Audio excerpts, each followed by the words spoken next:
Ray, get ready. I'm ready. Are you ready?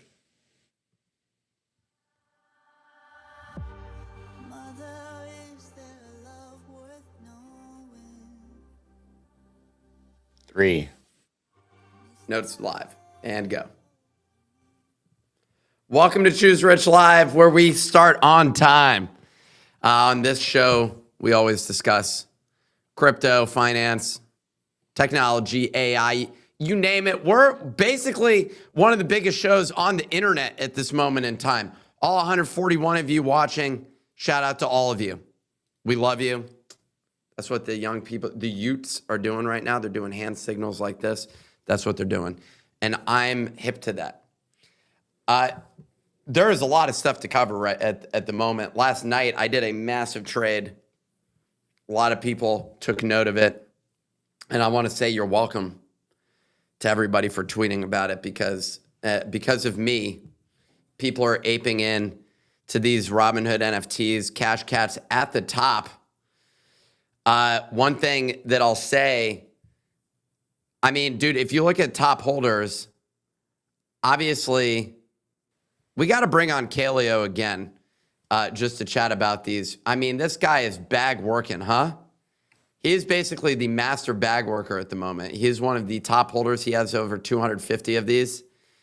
He's not selling at the moment, but like, I don't know. I'm like wondering, I do think these can pump. I think they can go further, but I also wonder how far can these truly pump? I have a little bit of skepticism at the moment. How are you feeling about this, Ray? I'm kicking myself right now. You mentioned this. I saw it. You bought it last night and tweeted about it. Working for your bag. I mean, and if I was completely honest, maybe a little bit desperate. Honestly, it came across as from your side. Just had to fire back at you after my my FWA tweets. No, but I'm mad I missed this one. I saw this one at 0.03, 0.04, 0.05. I was trading the strategy token on this one. I think I got a 2x on that, but I didn't buy the underlying NFTs. I was like, I don't know about these, but I mean, kudos, hats off. I mean, these things absolutely cooked. 10x over like 48 hours. Yeah, and I'm only up like 20, 30% basically at this point. So I missed out on the majority of the pump. If you look at the large holders, Kaleo's like number 5 on these.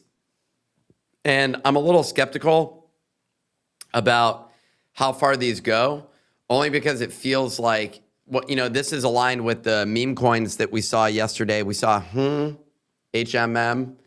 I see Kaleo, and I see, oh my God, Wizard of Soho, bag pumping the HMM token. When it's like, dude, why do we need another cat? Cash cats are king. I don't need another token. The only reason they need another token is because, oh my God, this thing continues. Are you serious? I'm serious. What's the duration of this time? 1 hour. Oh my God, I should have just bought it when I went to sleep. I mean, it's pumped in the last couple hours. I mean, yeah, if you bought it last night, I think it was like over a 2x. This one just feels like bullshit to me because why would you be getting cat over cash cat? Like, why this? I understand the thinking cat is interesting. I would say that my personal brand of Choose Rich is more aligned with cash cats, but the cat is an interesting one. I saw Kaleo was pumping bags on the cat. I thought it was more of just like I'm not sure, like, is this a FOMO thing? I thought it was like a FOMO leaderboard like post that he has pinned up here. Discord feedback is coming through here right now. All right, let me get out of it.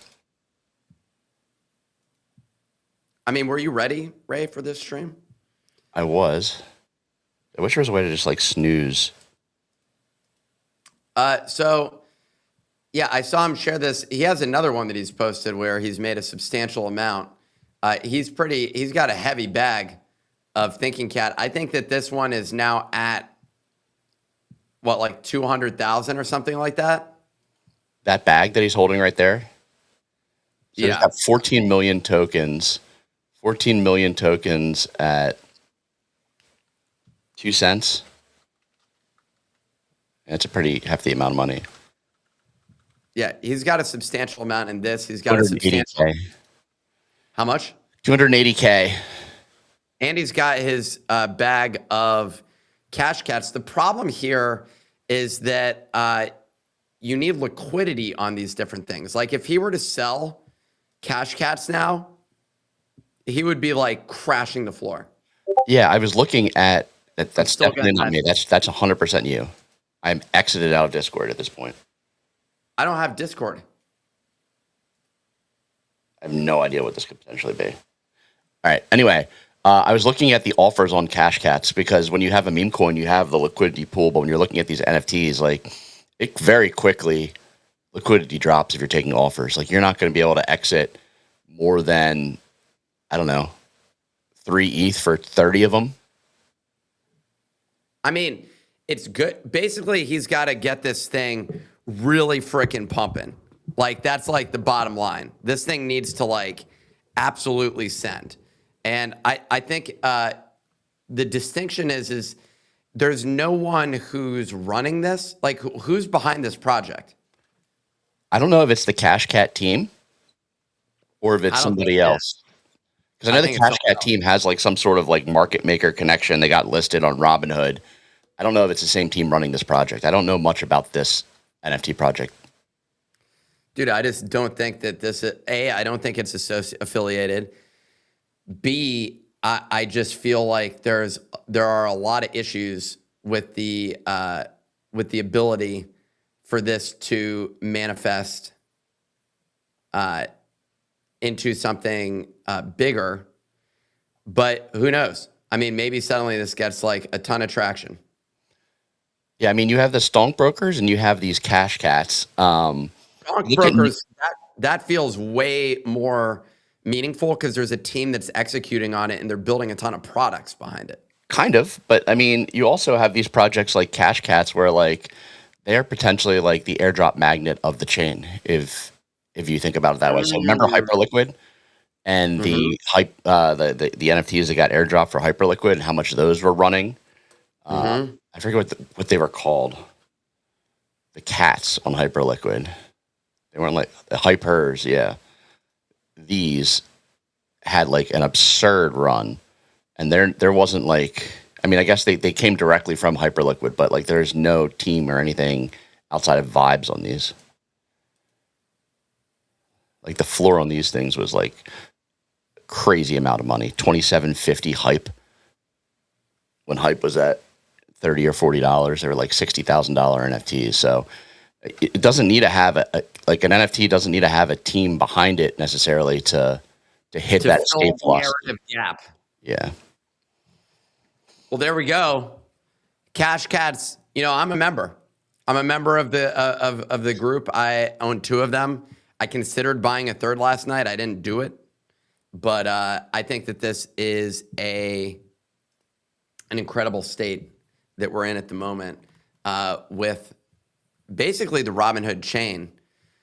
Maybe we should dive in to the news stories and then we can continue the meme coin boom that we're currently experiencing at the moment on the timeline. I'm a little bit skeptical of how far this all goes. But yeah. I just bought a couple of them. I talked myself into it. Cash Cats? Yeah. Oh my God.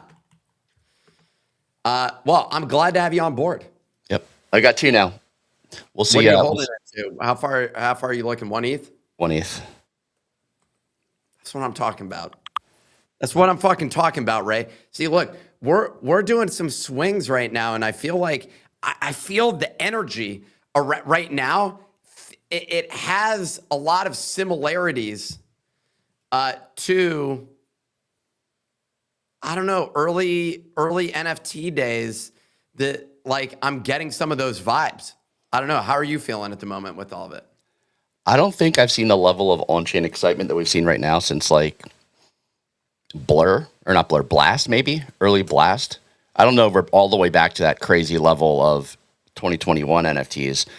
And when I'm looking at like OpenSea and I'm looking at like activity, like when things are pumping, like you would see like, I mean, these sales, there'd be buys and sells on these things like by the second, if you know what I'm saying. Mm-hmm. We're seeing them. We're seeing buys and sells, but I mean, there's nowhere near the frequency that you see during that like crazy NFT run. So it seems like things are a little bit slower. Like every second. Yeah, like every block would come through, and you'd be like, "Damn, there's 10 NFTs going through per block." I know this is like could be a top here, and they're losing a little bit of momentum, but like I still haven't seen that sort of momentum on NFTs during this like mini on-chain cycle we're having right now. That's completely fair. I would, yeah, that's completely fair. You know? Yep. Rapid fire? What's that? Rapid fire? Yeah, let's dive into the rapid fire. Kicking things off. Strategy CEO Phong Le confirmed the company plans to resume buying Bitcoin this year following a roughly 7-week pause. The firm currently holds approximately 840,000 Bitcoin and has built its USD reserve to a record $4.65 billion to fund future purchases and STRC Stretch dividends. Both MicroStrategy and Stretch are currently sitting at $95. You know, a number of things associated with this story. Maybe you can pull up the chart associated with it real quick. You know, a number of things associated with this. They needed to build their cash reserve because a lot of people were frustrated with, you know, the ability to pay dividends. This does factor into the sort of Ponzi-nomics that Strategy has built. That said, the real question is how low does Strategy go? We had this conversation on the show the other day. You know, if Bitcoin goes down to 50K as one last wick down, how far does Strategy go? We were saying maybe $80, something like that. I mean, it could go lower in theory, but we thought that that felt like a reasonable bottom. Yes, I think some of the FUD is beyond deserved for Strategy. That said, they do have 840,000 Bitcoin, and they have proven their ability to liquidate those Bitcoin to get cash without having a massively negative impact on the market. The greatest skeptics, the conspiracy theorists, would say, well, they never even sold the Bitcoin anyways. It's completely made up. They don't even own 840,000 Bitcoin. I'm not one of those conspiracy theorists, but I did want to give a voice to the extreme, you know, Bitcoin maxis that I would say kind of take that position. Additionally, I think them deciding to pause their Bitcoin purchase, there's a lot of FUD that you could give for it, but I think they did exactly what was needed and to rebuild confidence amongst holders. Currently, Stretch is hovering at $95. We discussed this on the show the other day, and I do generally believe that we're kind of at a localish top here as the bear market kind of continues and extends through, you know, the rest of Q3 and potentially even into Q4. We don't know when the bottom will happen, but I think that the market, because of the recent volatility of Bitcoin and the downside potential, is demanding higher yield. And so Stretch sitting at, you know, a cool 95 is way better than where it was down at like 75, and I was crashing out. So I do think that this is a phenomenal place to be, and I hope that they honestly wait a little bit longer and just allow everything to flush out, and then they can start ramping up those buys once again, and hopefully they don't send that out of the USD reserve. That's it for Strategy. I want to just add that underlooked in the whole like way they handle this is that they're now able to sell Bitcoin without shocking the market. If That's what I mentioned. Yeah, if they sell $1 billion worth of Bitcoin during the bull market, I think you're in a situation now where people won't really like blink an eye and then would get absorbed. You know what I'm saying? Whereas that could be something that just would completely stall out a bull market. If it's like, oh shit, MicroStrategy is now selling and dropped $1 billion on their first sale. So that's something I'm going to watch too. Like, feels healthy. I mean, they should be selling into the pump, not into the dump in the future. And I think they probably learned from that experience that they're a dollar cost average vehicle, not a timing the market vehicle. And I think they did the inverse. And when him and who has the ETH one, Tom Lee, were basically yeeting into the top of both of these, and it felt topish, a lot of people were saying, what? And I think like Bitmine, you want to pull up Bitmine real quick, the chart? I'm going to look at their holdings first. They keep buying.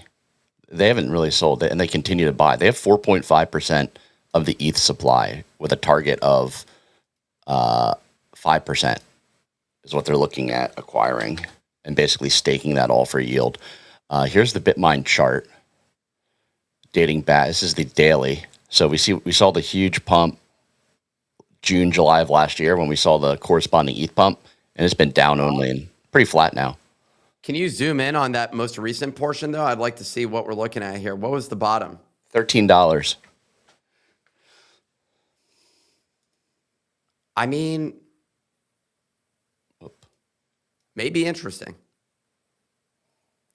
This is one to add to the watch list. I'm actually going to include this in my watch list because Bitmine would be one to take a look at.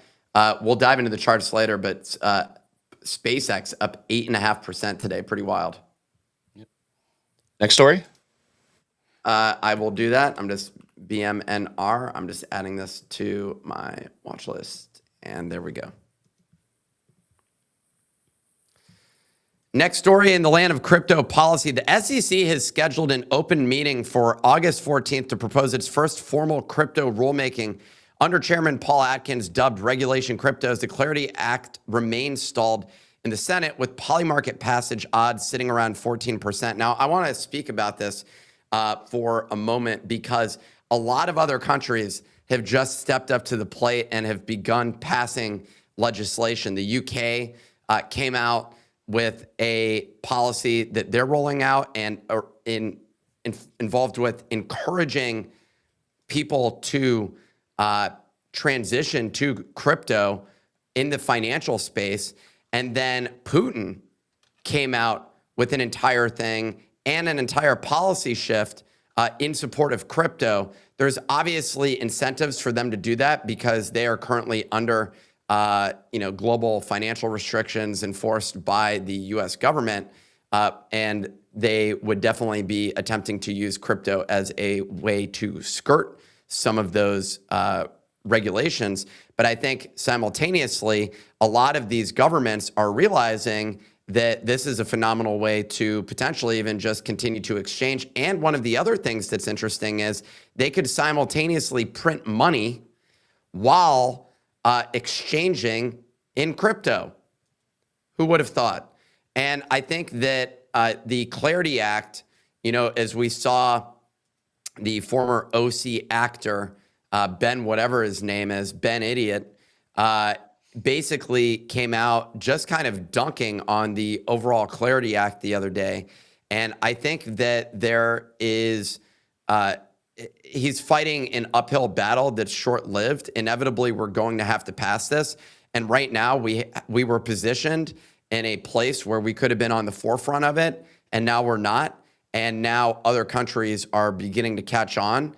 And that could not be more bullish for the overall crypto market. I think it's bullish for Bitcoin. It's bullish for diversification across a couple of other chains as well. You could even argue Ethereum, shout out Bitmine, as we were just discussing in the last story.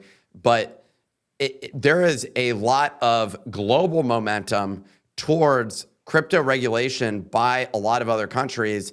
And the US is now falling behind as a result of all these people who are fighting against the inevitable. There's no doubt that crypto has a horrible reputation in terms of people viewing it as a platform for, what would I call it? As a platform for criminals to operate, and a lot of downsides to it.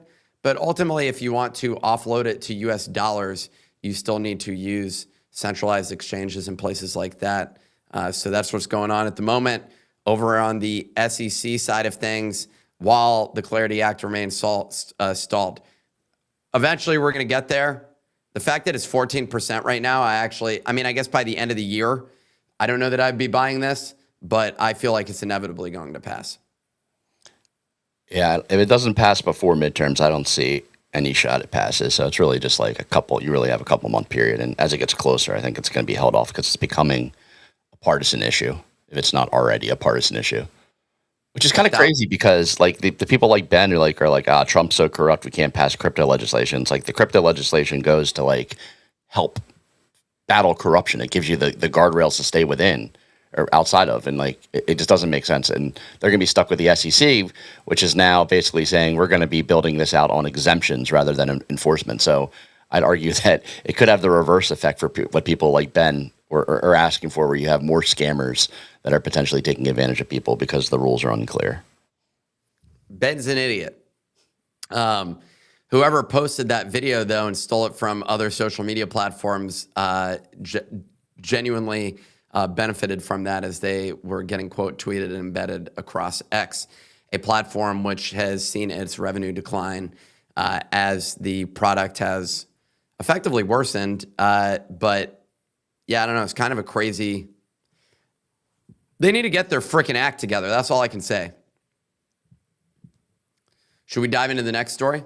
Let's hit it up. And for clarity, as I've been operating from this, Ray, I've been trying to speak in a way that I can actually just rapidly clip some of these different subsegments, which is why I've been just speaking through it real quick.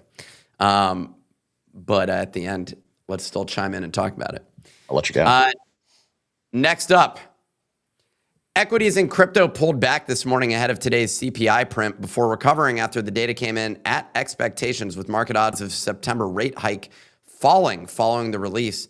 I even saw a story come out suggesting that there may be a glimmer of hope to the otherwise brutal real estate market. I see mixed reporting on this, and when you see a lot of the narratives around this on X, there's a lot of people talking about, I see a lot of tweets where they're like, man, I got screwed over by holding these properties.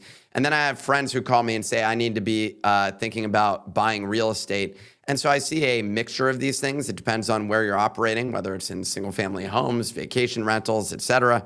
But this, overall right now, the macro situation, it does feel like there's discussion at the moment. We saw, rate hikes are inevitable, and now a single data point has made it so rate hikes are not inevitable. What happened to all the people from literally days or weeks ago that were talking about rate hikes being a foregone conclusion? It's like impossible to win in the market right now around these narratives. These narratives last all of a day or so. It's also interesting, similar along those lines, is not around the rate hikes necessarily, although I did see interest rate scenarios being a drag on some of the financing for the data centers and places like that. And then all of a sudden, over the past few days, we have seen one absolute smash of earnings after the next in the data center place trade, including MBIS, which we had discussed on this show, where they smashed earnings. The stock is up 25%. And so we're just seeing one positive momentum thing after the next. The other thing I'll include in this is Warren Buffett and Berkshire Hathaway beginning to buy again. And if they're buying again, I guess so much for the sell-off. Maybe they also think that the interest rate hike situation is priced into the market and it's time to buy again, despite the fact that multiples still remain at all-time highs. Maybe this is just a situation where the bubble is going to keep on bubbling. I'm not sure what happens next, but, we haven't seen, the last thing I'll say on this is on the crypto side of things. When you take a look at Bitcoin and other crypto tokens as of today, they're relatively flat. The only ones that we're seeing, Zcash, Hyperliquid, are the only two that are having any sort of upside momentum at the moment as we run through meme coin, the current meme coin cycle, whatever you want to call it. Historically, though, all of those things have been driven by flat to declining interest rates. So we'll have to see, what the next data point comes out. And we also have a Federal Reserve who's not willing to future signal anything. So the market is pricing the news in as it comes in, which may be the best way of doing this. Ray, what are your thoughts on this? I like how you brought up Nebius. It's part of the rundown. In terms of interest rates, I think we're getting more and more to a state where we don't know what's going to happen as we're coming into the Fed meeting. And I think there's going to be a lot more volatility surrounding these meetings. It could be interesting for some swing trades on perps. I think eventually we're going to curb inflation. I think the war is going to be ended, or we're going to figure out ways to lower the cost of oil, get oil distributed in a way that inflation will cool, and eventually we'll get back to talks of a cutting cycle. I don't think we see any hikes this year. Maybe I'm a delusional bull, but I think that since there is uncertainty, you're going to see swings either way during these FOMC meetings, and they're definitely be something to pay attention to if you're a trader. What was the before that you were talking about? Oh my God. There was something you just said and I lost track of it. Was it the NBIS being included in the rapid fire? And you just you just basically read the story. It was really good. Oh, was there another? Did you include that in the rapid fire? Yeah, basically almost exactly what you said word for word. Oh, wow. Okay. Interesting. I didn't see that one. Well, we'll dive into that shortly. What I was going to say, your comments on oil, that's one area that I'm a little skeptical of. The domestic strategic reserve is actually at all-time lows. It's where it was in the 80s when we had the oil crisis. And I think that we're in a similar circumstance. And I don't know that we're in I don't know how this is going to be resolved. Obviously, everyone wants it to be resolved, but I just don't know the path for us to get there. Bless you. And because of that, I think that we have an ongoing drag as a result of it. I'd be interested to see, is this a chart of the strategic reserve? Yes. So, yeah, Down significantly. I mean, a lot of it, though, was before, and this looks like 2023, 2024. Well, we're drawing into it rapidly, and so that's I think the biggest question around a lot of these different things is how low can it go, and how are we going to deal with this, and when will the Iran situation resolve? As part of that, the next story, President Trump is weighing a call for capital gains cut. Oh my God. Let me say that again. President Trump is weighing a call for capital gains tax cuts ahead of the November midterms, with two proposals under discussion: indexing capital gains to inflation and expanding the home sale exemption to properties worth up to $2 million. The no formal legislation has been introduced. I think that this is going to be a tough thing for him to pull off, because he's just discussing all these different things at a moment where he has not resolved a lot of the problems that he needs to resolve. He hasn't gotten through the Clarity Act. He hasn't resolved the Iran situation. I think he still hasn't resolved the home buying thing, what was it called? The real savings. I forget what the name of the act was, but it's something like that. The Real Savings Act, which was bipartisan and blocked by Trump as part of some other random political gesturing situation, jockeying. I don't even know what to call it. So yeah, I don't have a lot to say about this particular story. If I'm Got the being Trump completely. accounts across the line, though. Yep, and that's a benefit to people who are having kids. That is true. This doesn't seem like a nothing burger, and maybe that the home exemption. I mean, 2 million or less. You're not really dealing with middle class when you have $2 million houses. So I don't know if this is going to affect anyone in a negative way. Mainly just maybe push these large companies into buying and investing in larger houses as opposed to smaller houses. Could be interesting. But yeah, I mean, and it's also like he's not like getting rid of capital gains under the system. It's basically just adjusting for inflation, your cost basis. Yes, that is correct. Let's dive into OpenAI.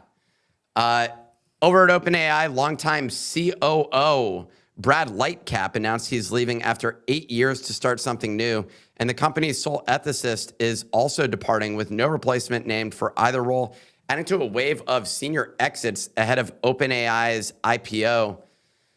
A lot of these guys are really leaving to go get funding for other startups. And I think that's the big opportunity here. Their stock is vested. They're now millionaires or billionaires, and they're deciding to go start new companies because they can raise capital around it and fuel their egos.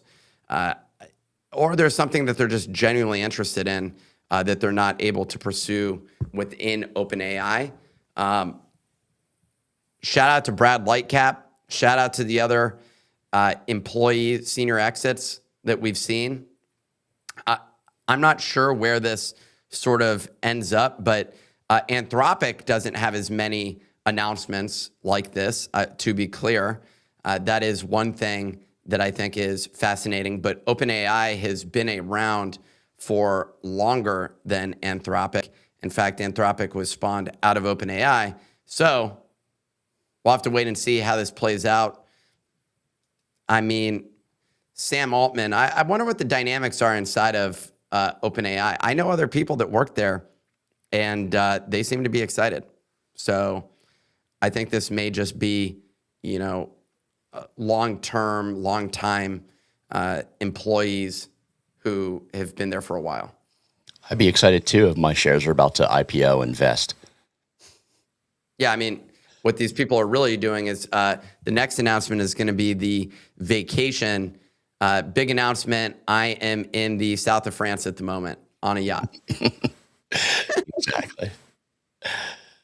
Switching gears from AI land, XAI has released Grok 4.6, a 1.5 trillion parameter model that the company says matches GPT 5.6 Sol on the Artificial Intelligence Index, Artificial Analysis Intelligence Index, priced at $2 per million input tokens and $6 per million output tokens.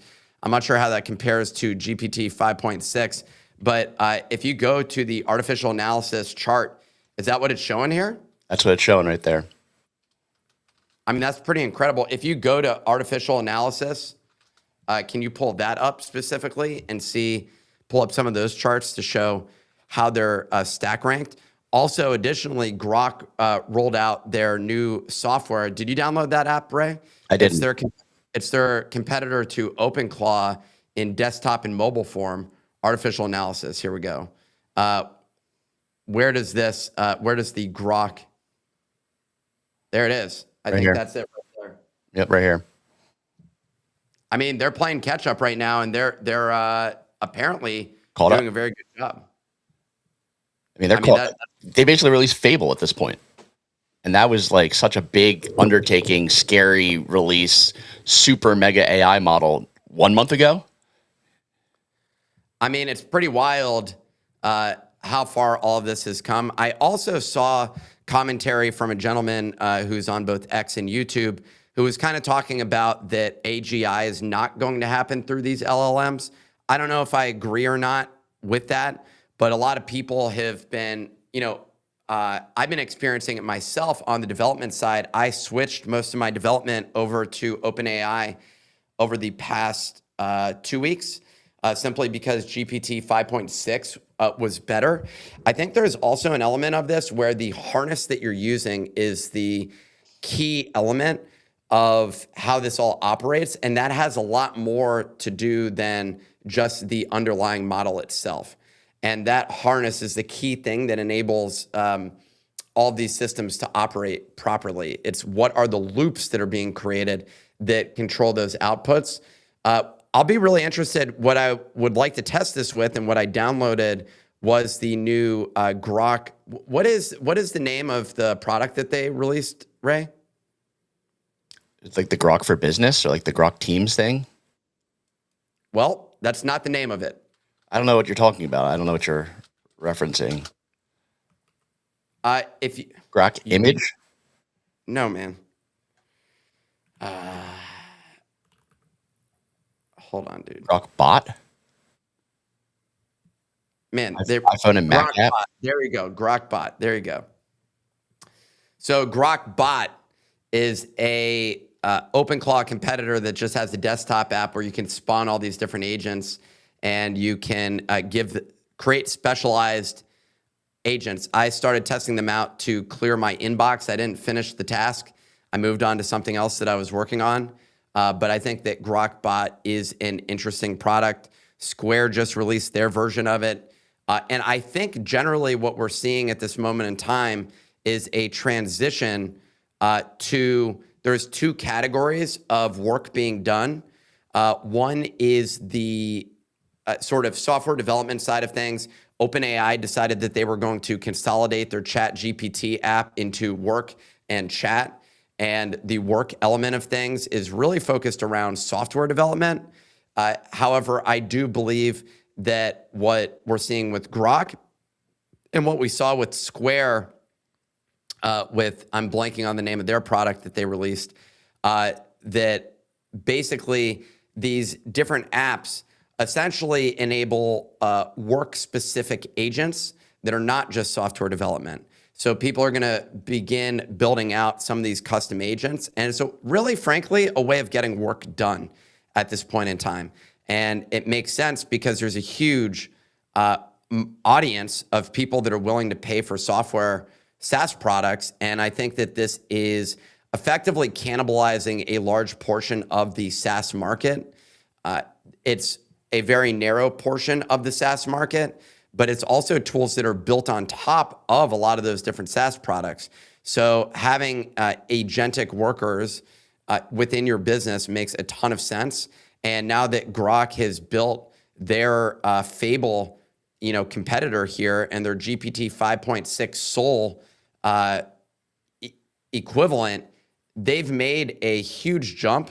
And that just means that there's more competition in this space, and the competition is about to eventually migrate to the harnesses and the tools that the end users are interacting with. So very impressive. I'd like to test out Grok myself on the development side of things.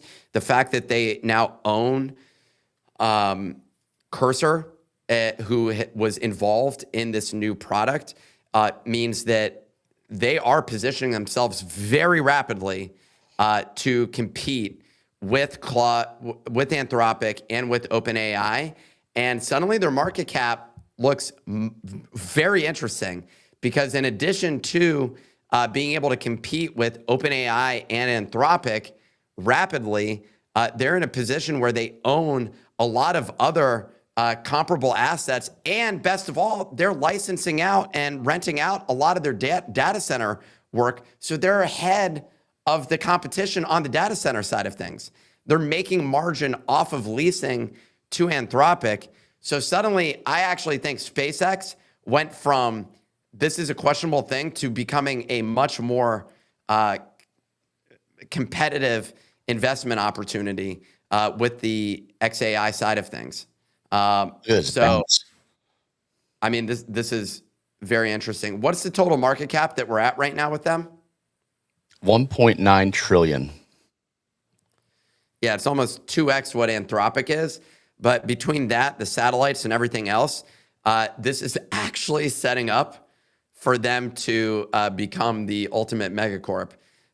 They're outperforming. I mean, Google's not even being referenced in a lot of these AI models at the moment.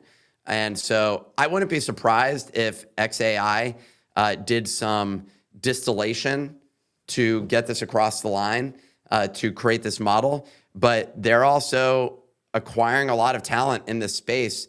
So it's going to be fascinating to see how this plays out.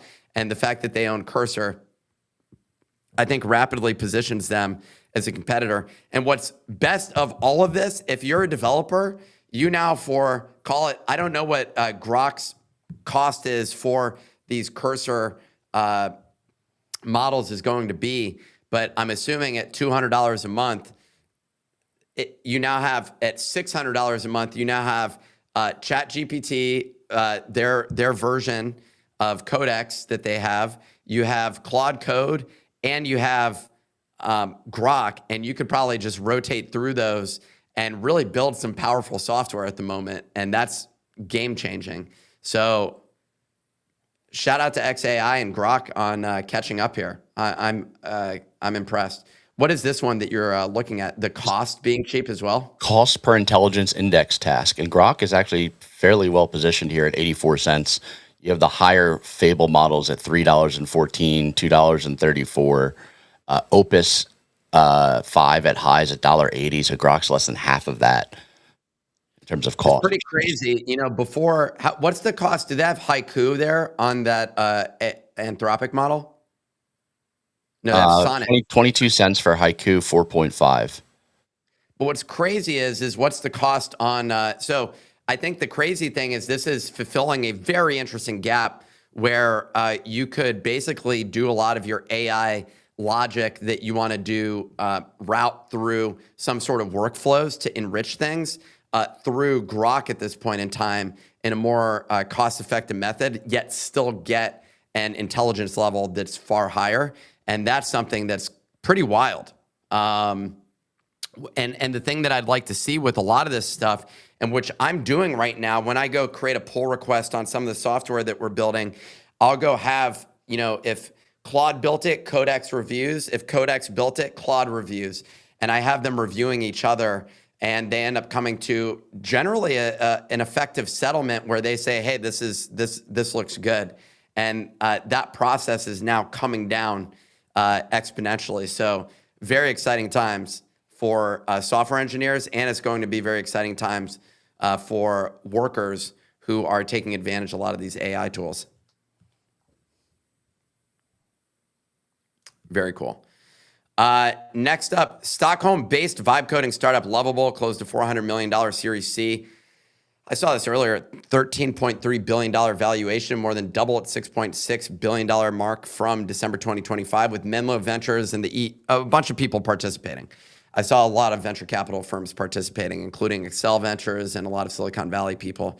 The biggest thing that I was going to say associated with this is it's kind of a fascinating place where you have Replit, Lovable. There's a couple of other competitors on this side of things, which is essentially the app builders for non-developers, which is different than Claude Code, Codex, and Cursor, which is targeting engineers. And I think those things are essentially bleeding together. Really, for the power building side of things, you can go and use Claude Code. But a lot of the people that I'm speaking to that are building prototypes at the moment who weren't developers before, they're using Replit, Lovable, and the other app building software. So there's clearly a growing market of this, and we're seeing just increased demand. The fact that they're raising funding here, despite the fact that you have Codex, that you have Claude Code, and all these other different things, just as an indicator that everything's evolving here rapidly, and that the market is just expanding holistically. A conversation that I said at the beginning of all of this was that really what we're seeing is an expansion, a 10x to 100x of the overall developer audience. The core developer market of people that know how to code has now turned into what I would say two segments of the market. Those who were coding and coding adjacent, that could have been product managers that dabbled in code, people that got computer science degrees and dabbled in code, but were more operating on the product specification side of things. And they're moving towards the Codex. That's the power user side of things. And then you have the people who were ideas that have not built startups before or have built startups but viewed themselves as non-technical. They viewed themselves as never going to be able to learn how to code, and they weren't interested in doing that. And they're being attracted towards this other segment of the market. So the fact that they raised it a $13.3 billion valuation is unsurprising to me personally. What I wonder about is where these are going to overlap and where the overall training of models goes with this. Like, Lovable building their own models, which Cursor, basically that acquisition with XAI, demonstrated essentially that XAI viewed it as, we need to own the tools where the developers are operating so that we can create better models and train on that data. Simultaneously, a company like Lovable and Replit could be used for a lot of valuable training data, but it's different because you don't have power users that are reviewing the code and building solid workflows. The last thing that I'll say about this, I had brought up earlier in another story was, and I'm blanking on the name of the guy, the YouTuber X guy who I was watching, that was saying you're not going to see breakthroughs on essentially the next level of AI through LLMs. I don't know that I fully agree with that.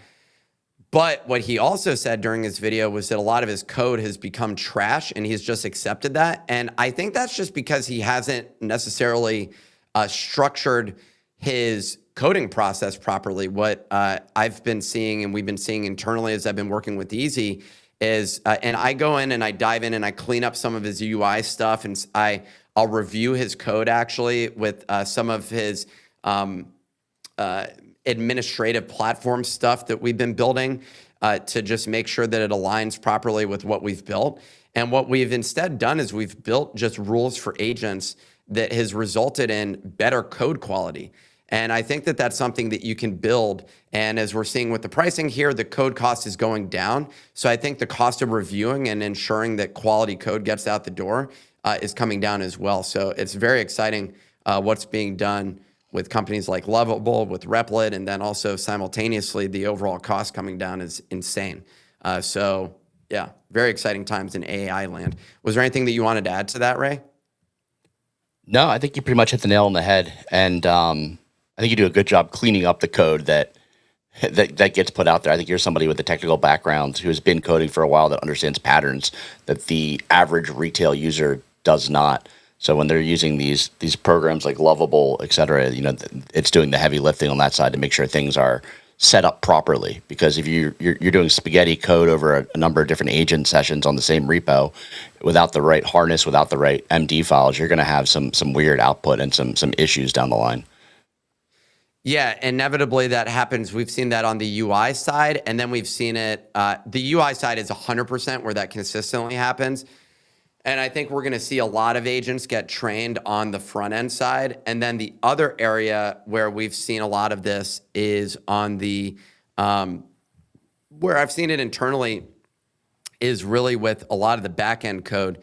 You need to review that when we're doing like accounting software and stuff.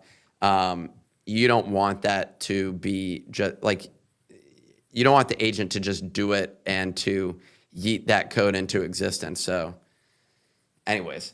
Let's see what else we got here. AI coding startup Cognition, the company behind Devin, that's another one. Wow, in early talks to raise more than $1 billion at a valuation above $40 billion, which would be a jump over 50% from the $26 billion market hit just 3 months ago in May. That's insane. Devin is what the Awaken team is using internally. So this is on the pro software development side of things. So it's fascinating to see them evolving. I mean, it really falls into these two buckets. The fact that they're raising at a $40 billion valuation, though, is pretty wild. That makes them still way smaller than like an Anthropic that's raising at I think they were at 800 billion last. But generally, I think the market views them worth over $1 trillion. 40 billion is 1/20th of that. So they're accelerating. The fact that they're raising more means that a lot of software engineers are finding value of using Devin. I haven't personally built with Devin specifically, but this fundraise makes me want to explore it. It makes me wonder why I should be using this over some of the other tools. But it's I don't know, it's a fascinating, it's a fascinating evolution of coding tools that we see at the moment in time. And all that this means to me is really we're not seeing the death of the engineer anytime soon. Instead, we're seeing the acceleration of developers being able to build really powerful software, and while they're AI enabled. Yeah, I was going to say. Oh, go ahead. I was going to say with Devin, might not apply to us right now, but when you have somebody like Awaken who's dealing with many customers submitting bug reports, and you have live software that's being used externally, the stuff you talked about being able to go from bug report to feature to push automatically without much in the loop is kind of what I took away from like where Devin shines. Yeah. And I've seen a lot of people describe that, including people working at different companies, where they say, hey, bug reports that we wouldn't have previously solved are now being solved within 24 hours. And that's an incredible place to be. In fact, a lot of them are just doing that through Slack and other places where these other agents are operating. I'm less bullish on the agent AI side of things, but I do think that having the task backlog integrated with these agents is super powerful, because the agents can just go and spin up, build the solution, and you're just reviewing it at that point in time, not even having to build the hot fix. So yeah, very cool. Last story here. Amsterdam-based AI neocloud Nebius, this is what I was discussing earlier, reported Q2 cloud revenue up 514% year over year to $575 million, with total revenue of $582 million, beating the 557. Jesus, this is a lot of numbers. Estimate sending shares of Nebius up more than 15% on the day and over 145% year to date. This was one that we were looking at. We brought it up on the show. Did you buy any of this, Ray? I bought it probably around the screen circle, and I sold it somewhere near the top. It's probably back around where I sold it right now. I'm not holding it anymore. Okay. Easy dropped like a primer on a bunch of different like AI infra stocks. Maybe, what is this? April? Yeah. So like earlier this year, I bought a basket of them. This was the best performer out of that basket, and I just took profit towards the top. And then I'm holding the rest. But I mean, this is getting back to probably where I sold, so probably going to regret the sell. But profit is profit. I mean, I think with a lot of these things, you want to be long-term minded. We're early on with a lot of these companies, and I don't think that we've seen everything fully play out yet. But we will get to a point, a peak of demand for compute. But all of the statistics at this moment are projected out through like 2028 and 2029. And SpaceX is saying, hey, we're going to be spending a bunch of money. And Google has as well. And all the large companies are. So fading any of these smaller upstarts that are providing compute resources, to me, seems like probably not a good idea to fade, at least over the next couple of years. And having exposure to them makes a ton of sense. They all go up and down over the short term, but there's definitively opportunity here. The other one to bring out here would be Oracle, was one of the AI ones that we were discussing. I'm going to share my screen real quick and do a rapid fire through some of these. We saw definitively a major run here. I don't know if you want to pull this up, Ray. There you go. I need to step away for a couple minutes. I just sent a message in the chat. I'll be back here in probably a little bit, about 5 minutes. Well, I'm about to wrap up anyways, but cool. Oracle is one of the ones that I was looking at, and we discussed before. We actually discussed this a few days ago, saying that this actually became interesting once again. I don't know if I actually bought back into it, because you can't take a loss if you don't. But I think that this is one of the interesting ones. I'm trying to think what other AI, SpaceX, we're having a huge run right now. This may be an interesting buy, actually. I don't know at this price. I like it closer to 100. That's when I bought some of these shares. But the new AI models that they're rolling out makes this incredibly competitive. Quick rundown in the crypto space. Bitcoin is currently having a short-term pullback here. We've discussed this before. This could still rip as low as, I think, 54, maybe even down to 50 would be my worst case scenario at this point in time. I discussed 40,000 way back. I don't know that we get down to those levels. I don't know where the, here we go. I'd extend this out. This is 15,322, 15,322, sorry. I'm just going to put it there for a second. I think that we definitively could see one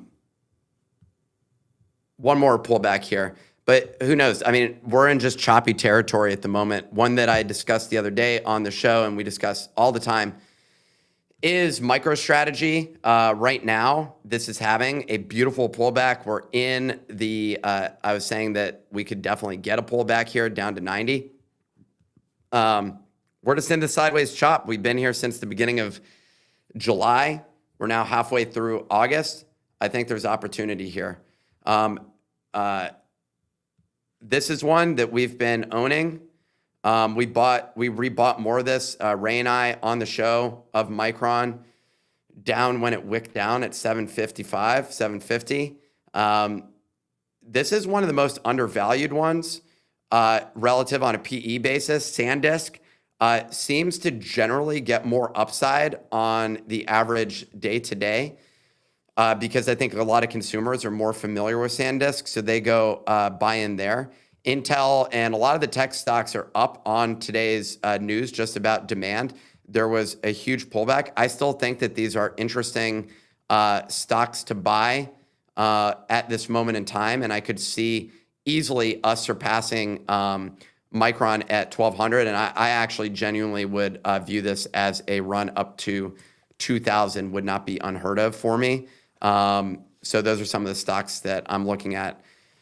On the crypto side of things, Bitmine, this is an interesting one, but I don't like the technicals at this moment where we're looking at this. I'd like to see a sustained run past this, but as we get another pullback, I would potentially buy this just for whenever crypto pumps. So that's where we're at the moment in the markets. I appreciate all of you guys joining and coming on the show or staying in the audience. Shout out to Real Briefly from the last show they took over the board. We have more people. We're going to have guests come on. I have a guest coming on Friday, and I'm going to be ramping up the guests. I said that early on, but look, better late than never. Really excited we'll see you guys on the next episode, and I'm really excited to have more guests and keep diving into the markets. Ray, it looks like you're back. I'm looking at Real Briefly. We have another disaster on the homepage. On the homepage. I posted that clip and then I deleted it just because it seemed ridiculous. Can we read that story real quick? Yeah. Bridge collapse in Ganderbal Whale Bridge over Nalasind topples during dismantling. Dude, that's actually a horribly written headline. Yeah. And here's the bridge. Wizard of Soho spamming the chat. Wizard of Soho, dude, you're doing dirty work on the bag pumping, man. Shout out to you though. You almost made me buy. I haven't bought it. I'm still part of the Cash Cat clan, whatever you want to call it, crew. That's where I'm at with all of this. But congrats on holding And I do think that the cat is cute. And it's very memeable. Let's wrap this show, Ray. We can put the outro. I'll play some music and we out. Father, when those winds start blowing. FWA going back towards all-time highs again now. Do my own bag working.